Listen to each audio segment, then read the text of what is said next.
ये कोई साधारण निशान नहीं, ये भगवान विष्णु के असली पद चिन्ह है। लेकिन ये यहाँ किसी पूजा के लिए नहीं, बल्कि एक महाशक्तिशाली असुर की छाती को हमेशा के लिए दबाए रखने के लिए है। यह कहानी है असुर गयासुर की।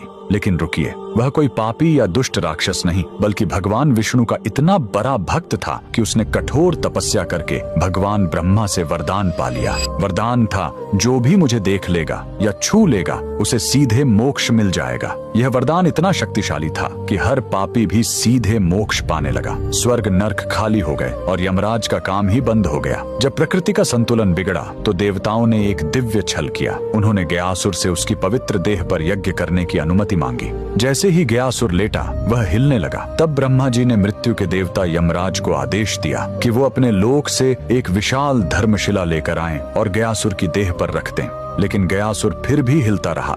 तब उसे स्थिर करने के लिए स्वयं भगवान विष्णु ने उस विशाल धर्मशिला पर अपना दाहिना पैर रख दिया, जो हमेशा के लिए अंकित हो गया। भगवान के स्पर्श से गयासुर खुश था। उसने मृत्यु से पहले भगवान विष्णु से वरदान मांगा, मेरी यह देह दुनिया का सबसे बड़ा तीर्थ बने, और जो यहाँ अपने पितरों का पिंड दान करेगा उन्हें सीधे मोक्ष मिलेगा। और भगवान के आशीर्वाद से गयासुर का वही शरीर आज बिहार का पवित्र गया शहर है, और जिस स्थान पर विष्णु ने पैर रखा था वहीं पर बना है यह प्रसिद्ध विष्णुपद मंदिर। लेकिन रुकिए, इसी मंदिर के बगल में इस फल्गु नदी में कभी पानी नहीं दिखेगा। क्यों?